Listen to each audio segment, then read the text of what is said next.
ഇപ്പോൾ വരുന്ന കൗതുകമുള്ളൊരു വാർത്ത. ആ വാർത്ത എന്തുകൊണ്ട് നമ്മൾ വീഡിയോ ചെയ്യുന്നത് വെച്ചാൽ അതിൽ വേറെ ചില ആംഗിളുകൾ നോക്കാനും കൂടിയാണ്. സ്ഥാനാർത്ഥിയായി മത്സരിക്കുന്ന ഒരാൾ അവരുടെ സ്വത്ത് വിവരം, ഭാര്യയുടെ സ്വത്ത് വിവരം എന്തിനാണ് ഇലക്ഷൻ കമ്മീഷൻ ഇത് വാങ്ങിക്കണമെന്ന് നമുക്കറിയത്തില്ല. ചുമ്മാ സ്വത്ത് വിവരം വാങ്ങിക്കും. മഹാഭൂരിപക്ഷം പേരും അഡ്ജസ്റ്റ്മെൻറ്റ് സ്വത്ത് വിവരമാണ് കൊടുക്കുന്നത്. ഇവരാരും പോയി തിരക്കാൻ പോകുന്നില്ല. പണ്ടെങ്ങോ വാങ്ങിയ സ്വർണത്തിന് ഇപ്പോഴത്തെ വാല്യൂ ഇട്ട് കൊടുക്കേണ്ടി വരും. അങ്ങനെയൊക്കെ വലിയ കൺഫ്യൂഷനാണത്. അങ്ങനെ സ്വത്തിൻ്റെ ആളുകൾ ഇന്ത്യൻ പേരുണ്ടോ, ഇന്ത്യൻ പൗരനാണോ, പെർമനൻ്റ് ആയിട്ടൊരു അഡ്രസ്സ് ഉണ്ടോ, ഏജ് ഉണ്ടോ എന്നല്ല, ഏജ് എത്രയായി, പിന്നെ അങ്ങനെ വിവാഹം കഴിച്ചിട്ടുണ്ടോ, അങ്ങനെ കുറച്ച് ഡീറ്റെയിൽസ് ചോദിക്കുന്നത്, പൗരത്വം ഉണ്ടോ, സ്വത്തെത്ര. ഇപ്പം 2 പേർ പെട്ടിരിക്കുകയാണ്. ഒന്ന് നമ്മുടെ രാജീവ് ചന്ദ്രശേഖരനും നമ്മുടെ വി ഡി സതീശനും.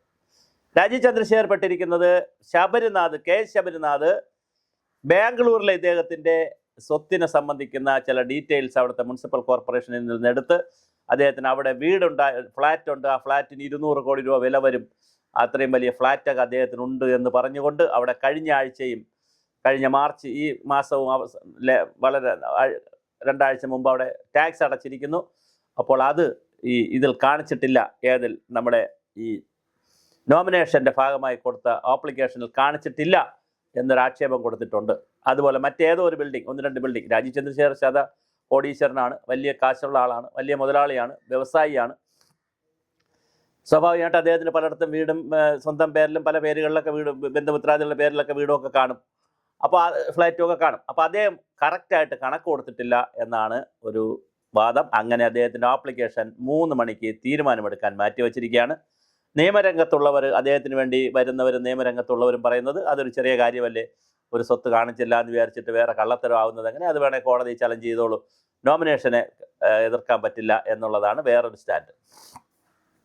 എന്നാൽ മറ്റൊരു സംവിധാനം ഉടൻ തന്നെ കേൾക്കുന്നു. വി ഡി സതീശൻ അദ്ദേഹത്തിൻ്റെ കാറ് 2 പ്രാവശ്യം എന്തോ സ്പീഡിന് പോയപ്പോഴോ അല്ലെങ്കിൽ പിന്നെ എന്തോ ബെൽറ്റ് ഇട്ടില്ലെന്നോ എന്തോ പറഞ്ഞിട്ട് 2 പ്രാവശ്യം പെനാൽറ്റി അടിച്ചിട്ടുണ്ട്. RTA മറ്റേ നമ്മളെ മോട്ടോർ വെഹിക്കിൾ സംവിധാനത്തിൽ 2 പ്രാവശ്യം പെനാൽറ്റി 1000-2000 രൂപ അടയ്ക്കാൻ. പക്ഷേ പെനാൽറ്റി കൃത്യമായത് ബാധ്യത തീർക്കണമെന്നാണ് പറയുന്നത്. ഇതൊക്കെ എന്ത് നിയമങ്ങളാണ്, യാതൊരു കാര്യമില്ലാത്ത നിയമങ്ങളാണ്. ക്രിമിനൽ കുറ്റത്തിൽ ഏർപ്പെട്ടിട്ടുണ്ടോ എന്നുള്ള കാര്യങ്ങൾ നോക്കാതെ 1000 രൂപ ടാക്സ് അടച്ചില്ല എന്നൊക്കെ പറഞ്ഞൊരു സ്ഥാനാർത്ഥിയുടെ, അതും പ്രതിപക്ഷ നേതാവിനെ അല്ലെങ്കിൽ ഭരണകക്ഷി മുഖ്യമന്ത്രി അല്ലെങ്കിൽ പ്രധാനപ്പെട്ട രാഷ്ട്രീയ പാർട്ടി നേതാക്കളുടെ നോമിനേഷനൊക്കെ തടഞ്ഞു വയ്ക്കുക എന്തൊരു കഷ്ടമാണ്. അതും 3 മണിക്ക് വെച്ചിരിക്കുന്നതൊക്കെ. പിന്നെ ഭാര്യയുടെ സ്വർണം കണക്ക് കൂട്ടിയപ്പോൾ, ഭാര്യ പണ്ട് വാങ്ങിച്ച സമയത്തുള്ള വിലയായിരിക്കും അവർ പറയുന്നത്, ഇപ്പം കണക്ക് കൂട്ടിയപ്പോൾ അത് ലക്ഷക്കണക്കിലൂടെ വ്യത്യാസം വരുന്നു. അദ്ദേഹത്തിൻ്റെ സ്വർണം, അദ്ദേഹം ഇട്ടിരിക്കുന്ന ചെയിനോ മാലയോ എന്തൊക്കെ ഇട്ടിട്ടുണ്ട് അദ്ദേഹം, അതിനകത്ത് 35 ഗ്രാമിൻ്റെ കണക്ക് പറയുന്നു. അതും ഇപ്രാവശ്യം 35 പോയപ്പോൾ 4 പവൻ്റെ വരുന്നുണ്ടല്ലോ, അപ്പോൾ 4-5 ലക്ഷം രൂപ വരുമല്ലോ, അതും 1 ലക്ഷം മറ്റോ കാണിച്ചിട്ടുള്ളൂ. അതിലും കണക്കുണ്ട്, തെറ്റുമെന്നൊക്കെ പറഞ്ഞിട്ട് അവിടെ ആരോ കൊണ്ട് ഈ ഒരു സ്ഥാനാർത്ഥിയിൽ ഏതൊരു സ്ഥാനാർത്ഥി കൊണ്ട് പരാതി റൈസ് ചെയ്തിട്ടുണ്ട്. അപ്പോൾ അങ്ങനെ വളരെ രസകരമായിട്ടുള്ള ഒരു 2 സ്ഥാനാർത്ഥികൾ, അതായത് വി ഡി സതീശൻ പ്രതിപക്ഷ നേതാവ്, രാജീവ് ചന്ദ്രശേഖർ BJPയുടെ നേതാവ്. ഇന്ന് തമാശ എന്താണെന്ന് വെച്ചാൽ ശബരിനാഥ് രാജീവ് ചന്ദ്രശേഖരൻ്റെ ഈ കളിച്ച് രാജീവ് ചന്ദ്രശേഖരൻ്റെ സ്ഥാനാർത്ഥിത്വം പോയാൽ ശബരിനാഥ് 8 നിലയിൽ പൊട്ടും, കംപ്ലീറ്റ് വോട്ടും ശിവൻകുട്ടിക്കായിരിക്കും കിട്ടുന്നതിന്. ശിവൻകുട്ടിയുടെ സമയം കൊള്ളാമോ? അതുപോലെ സംസ്ഥാന അടിസ്ഥാനത്തിലും നല്ലൊരു ശതമാനം വോട്ടും CPM-ആയിട്ട് ഡീൽ എന്നുള്ളത് അങ്ങ് ഉറയ്ക്കും. 4-5 സീറ്റ് BJP പിടിച്ചുകൊണ്ട് കൃത്യമായി ബാക്കി സീറ്റുകളിൽ LDFന് സപ്പോർട്ട് ചെയ്ത് കൊടുത്തുകൊണ്ട് കോൺഗ്രസ്സിന് ബുദ്ധിമുട്ടുണ്ടാക്കുമോ എന്നതും നമുക്ക് കാത്തിരുന്ന് കാണേണ്ടി വരും. കാരണം രാഷ്ട്രീയത്തിൽ അങ്ങനെ ഒന്നും പറയാൻ പറ്റത്തില്ല. ഈ ഇതൊരു ചതുരംഗ കളിയാണ്. ഈ കളിയിൽ എന്തും സംഭവിക്കാം. കളിയിൽ കൊതിവിടാം, കളിയിൽ കൈവിട്ടു പോകാം, കൈവിട്ടു പോകും, വലിയ കാര്യങ്ങൾ നടക്കാം. അപ്പോൾ എന്തായാലും 2 സ്ഥാനാർത്ഥികൾ, 2 പ്രമുഖരായിട്ടുള്ള സ്ഥാനാർത്ഥികളുടെ നോമിനേഷൻ 3 മണിക്ക് തീരുമാനമെടുക്കാൻ മാറ്റിവെച്ചിരിക്കുകയാണ്. വിശദമായ വാദം കേൾക്കണം, ചർച്ച ചെയ്യണം. ചിലപ്പോൾ അത് സംസ്ഥാന അടിസ്ഥാനത്തിലോ കേന്ദ്രാടിസ്ഥാനത്തിലോ ഉള്ള ഓഫീസർമാരുമായിട്ട്, സീനിയർ ഓഫീസർമാരുമായിട്ട് കളക്ടർക്ക് ചർച്ച ചെയ്യേണ്ടി വരും. എന്തായാലും രസകരമാണ് കാര്യങ്ങൾ. 2 പ്രധാനപ്പെട്ട സ്ഥാനാർത്ഥികളുടെ നോമിനേഷൻ മാറ്റിവെച്ചിരിക്കുകയാണ്. 2ഉം വാട്ടർലൂ ആകുമോ? 2 സ്ഥാനാർത്ഥികളുടെ നോമിനേഷൻ തള്ളിപ്പോയാൽ 2 അത്ഭുതങ്ങൾ, വിസ്മയങ്ങൾ സംഭവിക്കും. ഒന്ന്, അങ്ങനെ വരാൻ സാധ്യത വളരെ കുറവാണ്. കറക്റ്റ് ചെയ്യാനോ മറ്റോ സമയം കൊടുക്കാനാണ് സാധ്യതയുള്ളത്.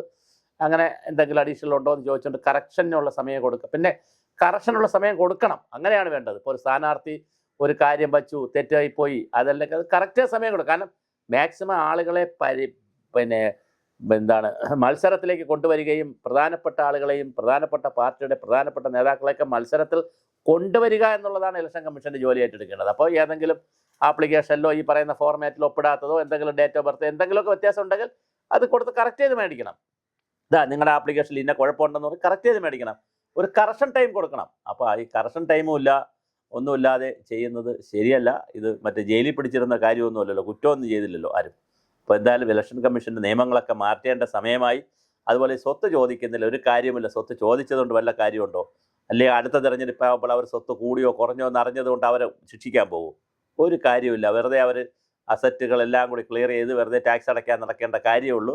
ഒരു കാര്യമില്ല. അത്തരം ചോദ്യങ്ങൾക്കൊരു പ്രസക്തിയില്ല. ഇലക്ഷൻ കമ്മീഷനും കാലാനുസൃതമായി ആപ്ലിക്കേഷൻ ഫോമൊക്കെ 4-5 കാര്യങ്ങൾ ചോദിച്ചുകൊണ്ടുള്ള പുതിയ ലൈനിലേക്ക് മാറേണ്ട സമയമായി. അതുകൊണ്ട് തന്നെ എത്ര സ്വർണ്ണമുണ്ട്, കാർ എത്രയുണ്ട്, വീട്ടിൽ പൂച്ചക്കുട്ടിയുണ്ടോ പട്ടിക്കുട്ടിയുണ്ടോ, ഇതൊന്നും അറിയേണ്ട കാര്യമില്ല. പണക്കാർ മത്സരിക്കും, പാവപ്പെട്ടവർ മത്സരിക്കും. ഇത് അറിഞ്ഞതുകൊണ്ടൊരു പ്രത്യേകിച്ച് വല്ല കാര്യം ഉണ്ടെങ്കിൽ കുഴപ്പമില്ല. കാരണം ഇത്ര സ്വർണ്ണേ പാടുള്ളൂ, ഇത്ര സ്വത്തേ പാടുള്ളൂ, ഇത്ര കെട്ടിടങ്ങളെ പാടുള്ളൂ, ഇത്ര കോടിയുടെ സ്വത്തുള്ള ആളിനെ മത്സരിക്കാൻ പറ്റുള്ളൂ എന്നെങ്ങാനും പാർലമെൻറ്റിൽ പാസ്സാക്കിയ നിയമം വല്ല ഉണ്ടെങ്കിൽ ചോദിക്കുന്ന അർത്ഥമുണ്ട്. അല്ല എന്തിനാണ് ചോദിക്കുന്നത്? ഒരു കാര്യമില്ല. അതുകൊണ്ട് ഒരാളിൻ്റെ സ്വത്ത് വിവരവും മറ്റു കാര്യങ്ങളും പറയണം എന്ന് പറയുന്നതിനകത്ത് ഒരു ന്യായമില്ല. ഇനി എന്തെങ്കിലും നിയമം ഉണ്ടെങ്കിൽ അതാരെങ്കിലും ഒന്ന് പറഞ്ഞു തന്നാൽ സന്തോഷമായിരിക്കും. നമ്മളെ കമൻറ്റ് ബോക്സിലൊക്കെ വന്ന് പറയുക ഉണ്ടെങ്കിൽ. എന്തായാലും 2 സ്ഥാനാർത്ഥികൾ, 2 അല്ല ഇനി കൂടുതൽ വരും, പക്ഷെ എന്തായാലും ഇപ്പോൾ പ്രധാനമായി 2 സ്ഥാനാർത്ഥികളാണ് മുൾമുനയിൽ നിൽക്കുന്നത്. 3 മണിക്കാണ് രണ്ടിലും തീരുമാനം വരുന്നത്. ഒന്ന് വി.ഡി. സതീശൻ പ്രതിപക്ഷ നേതാവാണ്, പറവൂർ മത്സരിക്കുന്നു.